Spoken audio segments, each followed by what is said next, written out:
हिरे माझा मितवा मालिकेच्या आजच्या भागामध्ये आपण पाहणार आहोत की आता धावत पळत स्वतःचा जीव वाचवत आता ईश्वरी बाहेर पडलेली असते, तर तिच्या मागे राकेशही असतो.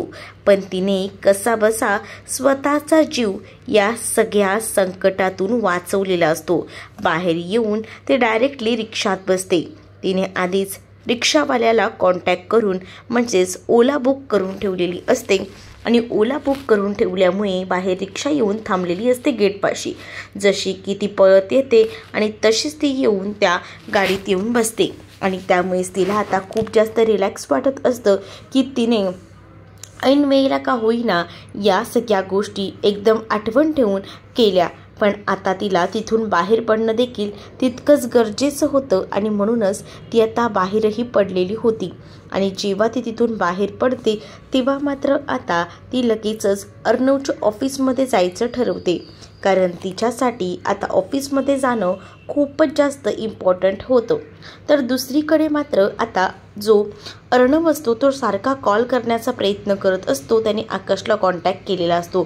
आकाशला जेव्हा तो कॉन्टॅक्ट करतो तेव्हा आकाशवर तो भयंकर असा भडकतो आणि आकाशला म्हणतो की काय चाललंय काय नेमकं, तुला कळतंय का, तू ईश्वरीला घरी एकटीला ठेवले. त्यावर आकाश म्हणतो की नाही, ईश्वरी एकटी नाही आहे घरी, ते काय आहे ना तिच्यासोबत जिजूही आहेत. असं म्हटल्यानंतर अर्णवला अजूनच टेन्शन येतं, कारण अर्णवलाच फक्त माहिती असतं की तो माणूस काय आहे आणि त्या माणसामुळे आपल्या बायकोवर काय वेळ येऊ शकते. या सगळ्याची गॅरंटी फक्त अर्णवला असते. म्हणूनच अर्णव आता भडकलेला असतो आणि अर्णव म्हणतो की तू पण काय यार, तू तिला का सोडून गेलास, मला काहीच कळलं नाही, असं करायला नको होतंस तू. पण इकडे मात्र अरे ती एकटी नाही आहे, जिजू आहे तिच्यासोबत, असं देखील आता सांगितलं जातं. अरे काय त्या जिजूंचं घेऊन बसलाय, हा मुख्य प्रश्न खरं तर अर्णवला असतो, कारण अर्णवला याआधी घडलेला सगळा प्रसंग चांगलाच आठवत असतो. तो प्रसंग विसरलेला नसतो आणि त्याच्यामुळे त्याच्या डोळ्यासमोर सतत तोच प्रसंग असतो आणि तो प्रसंग तो विसरू शकत नसतो. म्हणूनच आता त्याला राग येत असतो, टेन्शन येत असतं, काय करावं आणि काय नाही हे सुचत नसतं. पण रिक्षातून जात असताना इथे ईश्वरी सुद्धा आता विचार करत असते की मी आता काय करू, आकाशला कॉल करू का. पण नंतर ती ठरवते की नको, आकाश सरांना आता तरी सध्या कॉल करायला नको. त्यापेक्षा मी एक काम करते, मी ना आता डायरेक्टली ऑफिसमध्येच जाते. ती आता त्या ड्रायव्हरला सांगत असते की पटकन ऑफिसमध्ये घेऊन चला, गाडी फास्ट चालवा. इकडे अर्णव खूप जास्त बेचैन असतो. त्याला आता तिथून लगेचच निघायला लागणार असतं घरी जायला आणि त्यासाठी तो सगळ्यांना सांगत असतो की थोडी इमर्जन्सी आहे, मी पटकनच जाऊन येतो. असं जेव्हा आता तो सगळ्यांना सांगतो तेव्हा मात्र आता इथे ईश्वरी आलेली नसते, म्हणूनच तो खूप जास्त बेचैन असतो. पण लावण्य त्याच्याकडे जाते आणि लावण्य अर्णवला म्हणते की अर्णव तुला कळतंय का, हे सगळं असं मध्येच सोडून जाणं किती वाईट आहे आणि तू नको जाऊस. परंतु अर्णवला ईश्वरीपेक्षा जास्त इम्पॉर्टंट काहीच नसतं, त्यासाठी त्याला आता निघायचं असतं. तर मामाही त्याला म्हणत असतो की काय झालं अर्णव, मला जरा सांगशील का. त्यावर मामाला अर्णव सांगू लागतो की घरात मोठा प्रॉब्लेम झालेला आहे, आकाशला आपण लक्ष ठेवायला सांगितलं होतं ईश्वरीवर, पण मामीचा पायाला काहीतरी दुखापत झाले म्हणून आकाश जो आहे तो मामीला घेऊन डॉक्टरकडे गेलाय आणि आता ईश्वरी एकटीच घरी आहे. मी ईश्वरीला कॉन्टॅक्ट करायचा प्रयत्न करतोय पण ईश्वरी कॉलही रिसीव करत नाही आहे. मामा मला खूप जास्त टेन्शन आलेलं आहे. तर इकडे लावण्या पुन्हा एकदा येते. लावण्या म्हणत असते की काय चाललंय तुमचं, यार तुला काही कळतंय का, आपण एवढं मोठं हे सगळं ठेवलेलं आहे आणि उद्घाटन समारंभाला किती मोठे गेस्टही आलेले आहेत आणि आपणच या सगळ्या सोहळ्यातून गायब व्हायचं, या गोष्टी तुझ्या तरी मनाला पटतायत का, हे सगळं तू काय करतोयस, प्लीज यार नको यार असं करूस. पण आता अर्णवला त्याच्या ईश्वरीशिवाय इम्पॉर्टंट असं दुसरं काहीसुद्धा नसतं आणि म्हणूनच त्याचा जीव नुसता वर खाली होत असतो. त्याला आता कळत नसतं की काय करावं आणि त्यामुळेच ना खूपच जास्त टेन्शन आता त्याला आलेलं असतं. तर दुसरीकडे मात्र मामा जो आहे तो अर्णवला समजावतो आणि म्हणत असतो की थांब, आपण बघूया काही मार्ग निघतोय का. पण अर्णव म्हणत असतो की मला काही सुचत नाही आहे मामा, मला फक्त एवढ्याच गोष्टी लक्षात येत आहेत की आता माझ्यासाठी तिथे ईश्वरीला मदत हवी आहे आणि माझं जाणं तिथे गरजेचं आहे. असं देखील आता अर्णव जो आहे तो बोलतो. इकडे तोपर्यंत अनाउन्समेंट लावण्याने केलेली असते, कारण आता आपला हा उद्घाटन सोहळा सुरू होत आहे। ही जेव्हा आता घोषणा केली जाते तेव्हा खरं तर ना खूप जास्त राग जो आहे तो अर्णवला येत असतो, कारण अर्णव आता निघालेला असतो। पण या सगळ्याचा चुकीचा अर्थ ना या लावण्याने घेतलेला असतो, कारण लावण्याला स्वतः आता हे उद्घाटन करायचं असतं सुद्धा अर्णव सोबत, आणि त्यामुळेच ना तिचा जीव नुसता वर खाली होत असतो। तिने आता म्हणूनच एक अनाउन्समेंट केलेली असते, त्या अनाउन्समेंटमुळे आता अर्णवला तिकडनं जाताही येत नसतं। अर्णव तिथेच थांबतो। अर्णव आता तिथेच थांबल्यामुळे त्याला आता टेन्शन असतं, ते म्हणजे त्याच्या ईश्वरीचं काय झालं असेल ही मनात हुरहुर त्याच्या असते। पण आता सगळ्याच तिथे आलेल्या इन्व्हेस्टर क्लायंट्स लोकांनी जोरजोरात टाळ्या वाजवलेल्या असतात, जेणेकरून आता त्याला सुद्धा स्टेजवर जावंच लागतं। आणि आता ते उद्घाटन समारंभ सुरू करण्यासाठीच तिने घोषणा दिलेली असते, त्यामुळे अर्णवचा नाईलाज होतो। अर्णव स्टेजवर येतो, त्यामुळे आता खुनशी हसत लावण्य असते, आणि लावण्य म्हणत असते की लावण्य खूप जास्त आनंदात असते, कारण सगळ्या काही गोष्टी तिच्या मनाप्रमाणे घडत असतात। आणि त्यामुळेच ना आता तीही म्हणत असते की आज खऱ्या अर्थाने मला अर्णवसोबत जगायला मिळणार आहे, म्हणजेच मी आणि अर्णव मिळून हे उद्घाटन करणार आहे। इकडे आता तो उद्घाटन सोहळा संपन्न होणार असतो, म्हणजेच तिथे एक बॅनर ठेवलेला असतो आणि त्यावरचा तो विंटर कलेक्शनचा कापड काढायचा असतो, आणि त्याच तयारीत पूर्णपणे इकडे अर्णव असतो। अर्णवला मनामध्ये कुठेतरी वाटत असतं की ईश्वरी या उद्घाटन समारंभाला असायला हवी होती, तिचं आणि माझं ठरलं होतं, तिने मला प्रॉमिसही केलेलं होतं, पण ती येऊ शकली नाही, बिचारी कोणत्या संकटात असेल असं सुद्धा मनामध्ये त्याच्या वाटत असतं। पण तेवढ्यातच ना इकडे लावण्या अर्णवच्या हाताला हात लावायला जाणार उद्घाटन समारंभासाठी, तेवढ्यातच तिकडे आता ईश्वरी आलेली असते, आणि ईश्वरीने अर्णवच्या हाताला स्पर्श केलेला असतो। अर्णव जेव्हा बघतो तेव्हा अर्णवला खूप जास्त आनंद होतो। अर्णवने विचारही केला नव्हता, ते सगळं सत्य आता त्याच्यासमोर असं घडून आलेलं असतं, आणि त्यामुळेच ना आता खूप जास्त आनंद त्याला झालेला असतो जेव्हा तो ईश्वरीला आलेलं पाहतो। ईश्वरी जेव्हा येते तेव्हा अर्णवकडे पाहत असते, तर अर्णव म्हणतो थँक गॉड तू आली। त्यावर ईश्वरी म्हणत असते की तुम्हाला मी प्रॉमिस केलं होतं, प्रॉमिस केल्याप्रमाणे तर मी तुमच्यासाठी येणारच ना, एवढं तर माझ्यासाठी तुम्ही इम्पॉर्टंट आहातच, तर तुम्हाला प्रॉमिस केलेलं असताना अशीच अर्ध्यावर तुमची मी साथ सोडेन का? असं कसं वाटू शकतं सर तुम्हाला मी म्हटलं होतं की मी येणार, म्हटलं तरी येणारच, आणि म्हणूनच मी आलेली आहे। ती आता अर्णवला बाकी घरात काय घटना घडल्या आहेत याबद्दल जराही सांगत नाही। खरं तर अर्णवला खूप जास्त आनंद या क्षणाचा झालेला असतो की ज्या क्षणासाठी तो ईश्वरीला तिथे पाहत होता, आणि तोच क्षण तिथे आलेला असतो। त्याच वेळेला अर्णव आता लावण्याला सांगतो की अनाउन्समेंट करून सांग की ईश्वरीच्याच हस्ते हे उद्घाटन होणार आहे।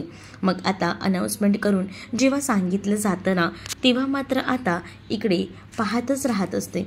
तर दुसरीकडे मात्र आता लावण्याला ही अनाउन्समेंट करताना सुद्धा खूपच जास्त राग येत असतो, आणि त्यामुळे आता तरीसुद्धा लावण्याला अनाउन्समेंट तर करावीच लागते, कारण तिच्याकडे दुसरा कोणताही पर्याय शिल्लक नसतो। त्यामुळे आता अनाउन्समेंट तर होतेच, पण दुसरीकडे मात्र आता पाहायला मिळतं जेव्हा ह्या सगळ्याची अनाउन्समेंट केली जाते तेव्हा मात्र आता लावण्या रडकुंडीला आलेली असते, आणि ती आता म्हणत असते की मामी तुम्हाला एक कामही धड करता आलं नाही का? ती आता या सगळ्यासाठी मामीलाच टॉर्चर करायचं ठरवते, कारण मामीसाठीच तिने सांगितलेलं होतं मामीला की तू लक्ष ठेव, पण मामी लक्ष ठेवत नसते, आणि त्यामुळेच हे सगळं घडून आलेलं असतं। दुसरीकडे मात्र आता लावण्याला नाईलाजास्त अनाउन्समेंट करायला लागते की आज हे जे सोहळा पार पडणार आहे उद्घाटन सोहळा, त्यासाठी आपल्याकडे ईश्वरी आलेली आहे, आणि ईश्वरी ही अर्णव सरांची बायको आहे, आणि त्यामुळे त्यांच्याच हातून हे उद्घाटन होणार आहे हे देखील आता सांगितलं जातं।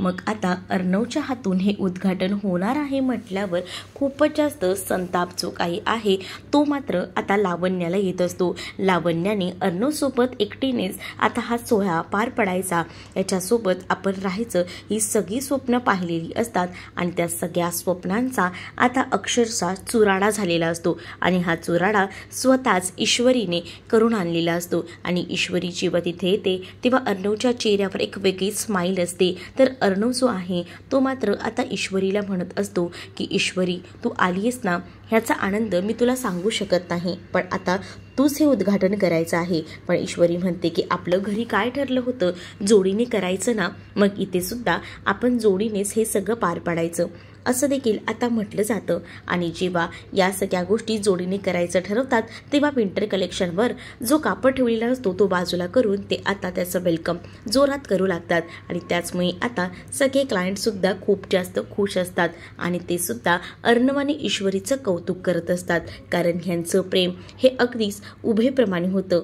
जशी थंडी अचानक येते तेव्हा आपण विंटर कलेक्शन हे आणतो, त्याच विंटर कलेक्शनप्रमाणेच यांचं प्रेमही आहे अगदीच उबदार असं देखील आता मामा बोलू लागतो. इकडे आता लावण्याला त्याचसोबत सॅमला खूप जास्त राग येत असतो, कारण त्यांनाही दिसत असतं की जे काही समोर सुरू आहे ते, आणि त्यांनाही या सगळ्याची जाणीव झालेली असते की बिचाऱ्या लावण्याला काहीच करता आलेलं नाहीये.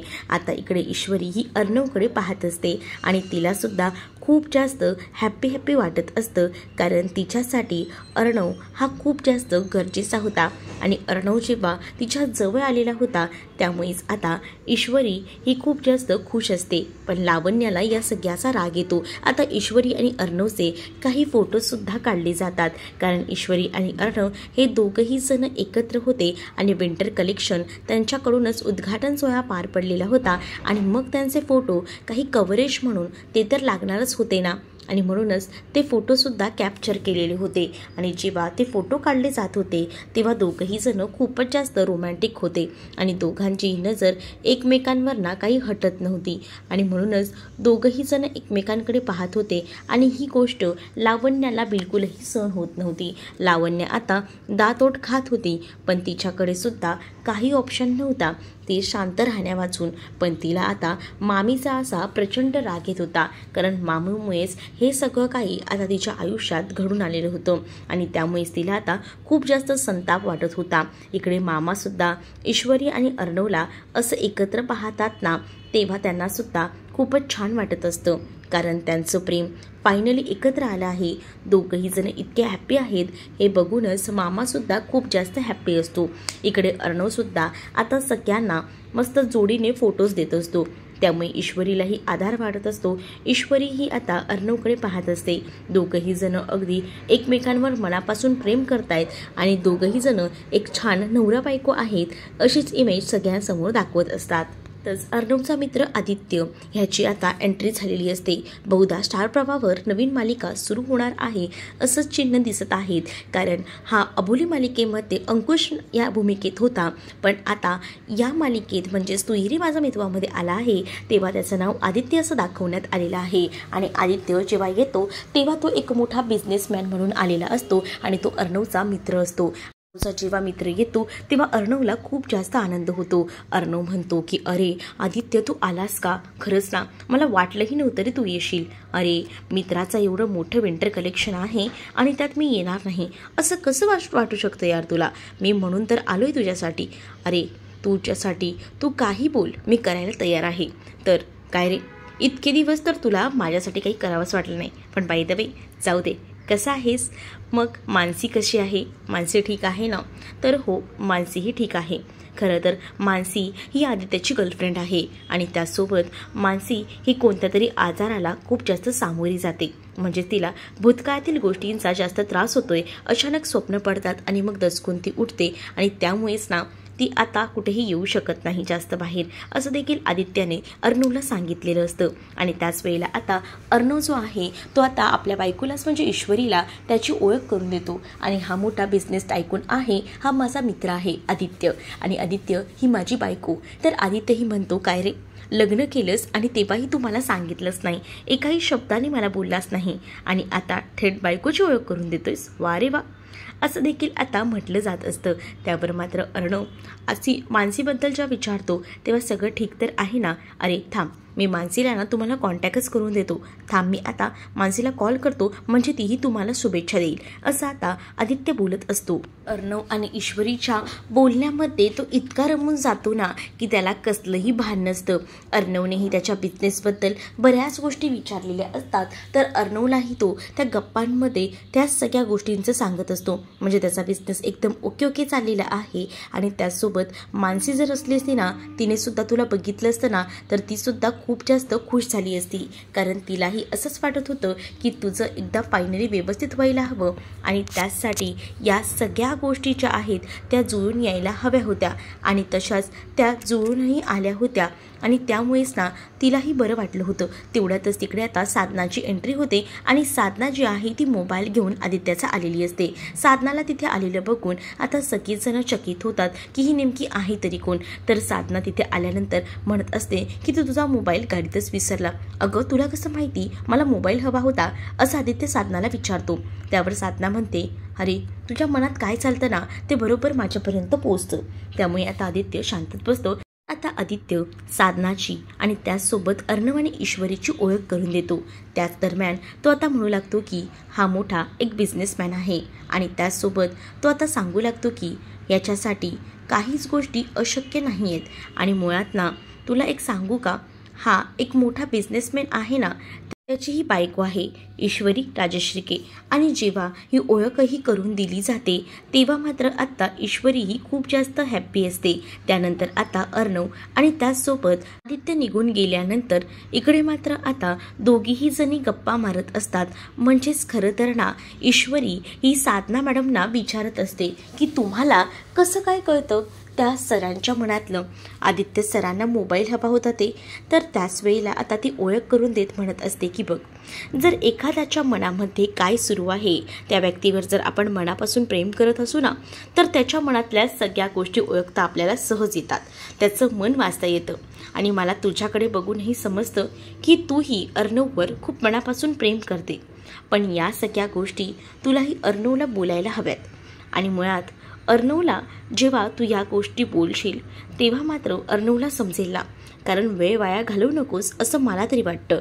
कारण जर वेळ वाया घालवलास तर हातातनं तुझं प्रेम निसटून जाईल. देखील आता साधना जी आहे ती बोलू लागते. आणि साधना जेव्हा हे सगळं बोलते तेव्हा कुठे जाऊन आता खूप जास्त रिलॅक्स वाटत असतं इकडे असणाऱ्या ईश्वरीला. पण ईश्वरीसुद्धा आता ठरवते की नाही, अर्णव सरांना आपल्या प्रेमाबद्दल सांगायचं. तर दुसरीकडे आता अर्णवला निरोप घेऊन आदित्य निघत असतो. मग आता तुमची फ्लाईट आहे का, असं देखील ईश्वरी विचारते. त्यावर अर्णव म्हणतो त्याची फ्लाईट, त्याची पूर्ण मोठी फ्लाईटच त्याची आहे, तिकीट वगैरे त्याला काढायला लागत नाही, असं देखील आता अर्णव सांगू लागतो. त्याच वेळेला अर्णव आदित्यला म्हणतो की पुन्हा आपण भेट घडवूया, आणि त्याचसोबत मानसीची सुद्धा काळजी घे, असं देखील अर्णवने खास सांगितलेलं असतं. त्यावर हो, मानसीची आणि माझी कथा पाहायची असेल तर तुम्हाला समजेलच थोड्याच वेळात, असं देखील आता तो म्हणतो. आणि आदित्य आता साधनाला घेऊन आलेला असतो. आणि आदित्य अर्णव आणि ईश्वरीचा निरोप घेऊन आता तिकडनं जायला निघालेला असतो. त्यामुळे अर्णवही त्याला आनंदाने निरोप देतो. आणि अर्णवला खूप छान वाटतं की त्याने त्याच्या मित्राला इथपर्यंत बोलवलेलं होतं, आणि तो मित्र देखील त्याच्यासाठी का होईना धावत आलेला होता. आणि ह्या सगळ्याचा आनंद अर्णवला असतो. इकडे मात्र आता अर्णव, ईश्वरी आणि त्याचसोबत मामा बोलत असतात. आणि त्याच वेळेला आता अर्णवला खूप जास्त आनंद होतो. आणि मामाही ईश्वरीचं कौतुक करत असतात. आणि ईश्वरी, तू ऐन वेळेला आलीस म्हणून हा सोहळा इतका दिमाक्यात पार पडला, नाहीतर एवढं सगळं पॉसिबलच नव्हतं, असं देखील बोलून तिला आता खूप जास्त लाजवायला लावत असतो अर्णव. आणि त्यामुळे आता खूप जास्त ती लाजत देखील असते. आणि त्याच वेळेला तिकडे मुद्दामूनच लावण्य आलेली असते.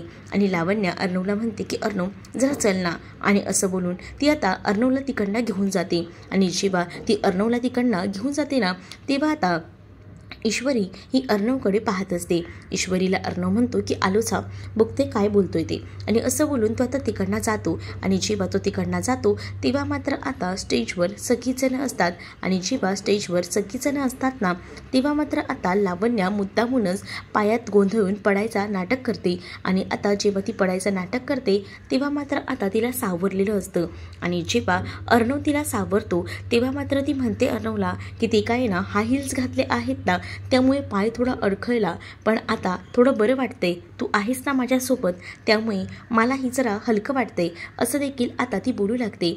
आणि त्याच वेळेला आता इकडे मामा जो आहे तो ईश्वरीला मुद्दामूनच चिडवत असतात, कारण ईश्वरीने आता का होईना अर्णववरचं प्रेम दाखवून द्यायला हवं असंच वाटत असतं. आणि म्हणूनच मामा आता ईश्वरीला बोलत असतात की रिलॅक्स रिलॅक्स. त्याला कळत असतं की ईश्वरीची खूप जास्त चिडचिड होत आहे, पण तरीसुद्धा ते तिला शांत करत असतात. इकडे मात्र आता लावण्य अर्णवला सांगत असते, ते काय ना हाय हिल्स घातले आहेत आणि त्यातच मी साडीही नेसली आहे, त्यामुळे हे सगळं झालंय. आणि त्यानंतर मात्र आता अर्णव आणि त्यासोबत लावण्याचे काही फोटोशूट होत असतात. त्यामध्ये आता अर्णव आणि लावण्य हे एकमेकांच्या जवळ आलेले असतात. लावण्याने हळूच आता अर्णवच्या हातात हात घातलेला असतो आणि ती त्याच्या खूप जास्त जवळ येण्याचा प्रयत्न करत असते, पण अर्णवच्या मनात बिलकुलही तसं नसतं. पण या सगळ्याचा समज जो काही आहे तो चुकीचा समज करून घेतलेला असतो इकडे असणाऱ्या या ईश्वरीला आता लावण्याजवळ आली आहे याचा खूपच जास्त त्रास होत असतो. आणि म्हणूनच लावण्या जी आहे ती आता ईश्वरीकडे पाहत असते, पण अर्णवसोबत असताना ती खूप जास्त हॅप्पी असते. तिला आता बरं वाटत असतं की आपण अर्णवसोबत आहोत आणि त्यामुळे ती आनंदात असते. पण ईश्वरीला आता या सगळ्या गोष्टी सहन होत नाही. ईश्वरीला आता रागाचा पारा चढतो, कारण आता ईश्वरीच्या डोळ्यात ती रखरखती रागही दिसत असते. आणि त्यामुळेच ना आता ती ठरवते की काही झालं तरीसुद्धा आपण जे आहे ते आता शांत न बसता मध्ये पडायलाच हवं, नाहीतर ही अशीच अर्णव सरांच्या जवळ जाईल आणि अर्णव सरांना जवळ करण्याचा प्रयत्न करेल असं देखील विचार जो आहे तो आता केला जात असतो. म्हणूनच आता या सगळ्या गोष्टींना इथे असणाऱ्या या मामाला दिसत असतात, कारण हळूहळू ना खूपच जास्त जवळ यायचा प्रयत्न हा सुरू असतो. पण कालांतराने आता राग येतो आणि राग आल्यामुळे आता ईश्वरी लावण्याला लांब करते आणि ईश्वरी मध्ये पडते आणि ईश्वरी अर्णवला सांगते की अर्णव सर आपलं एक काम आहे, चला माझ्यासोबत. आणि त्याच वेळेला लावण्या म्हणते, अगं इथे आमचं फोटो सेशन सुरू आहे आणि तू कुठे घेऊन चालली आहेस त्याला. पण आता ईश्वरीला जरा देखील ऐकायचं नसतं. ईश्वरी लगेचच अर्णवचा हात धरते. ईश्वरी आता खूप जास्त जलस होत असते. ती आपला व्यक्ती दुसऱ्या कोणासोबत शेअर करू शकत नसते आणि म्हणूनच ती आता अर्णवचा हात धरते आणि अर्णवला हाताला धरून तिकडनं घेऊन चाललेली असते. सगळेच क्लायंट जे आलेले असतात ते सुद्धा आता पाहू लागतात. त्यांनाही आता एक वेगळंच वाटत असतं. पण ईश्वरी जेव्हा अर्णवला हाताला धरून घेऊन जात असते तेव्हा लावण्या खूप जास्त जलस झालेली असते. तर पुढील भागामध्ये लावण्या ही अर्णवच्या कॉफीमध्ये ते एक गुंगीचं औषध मिक्स करते, जेणेकरून अर्णव तिच्या जवळ यायला हवा. पण तिथे आता ईश्वरी आलेली असते आणि ईश्वरी तिथे येऊन जोरात लावण्याच्या कानाखाली लावून देते आणि ती आता अर्णवला सुद्धा आपल्याकडे ओढून घेते आणि अर्णव हा फक्त माझा आहे आणि माझाच कायम राहील असं देखील रागारागात बोलते. त्यामुळे लावण्याची बोलती बंद होते. तुम्हाला भाग कसा वाटला कमेंटमध्ये नक्कीच सांगा आणि असेच अपडेट पाहत राहण्यासाठी चॅनलला सबस्क्राईब नक्कीच करा. चला तर मग भेटूया पुढच्या भागात. तोपर्यंत टाटा बाय.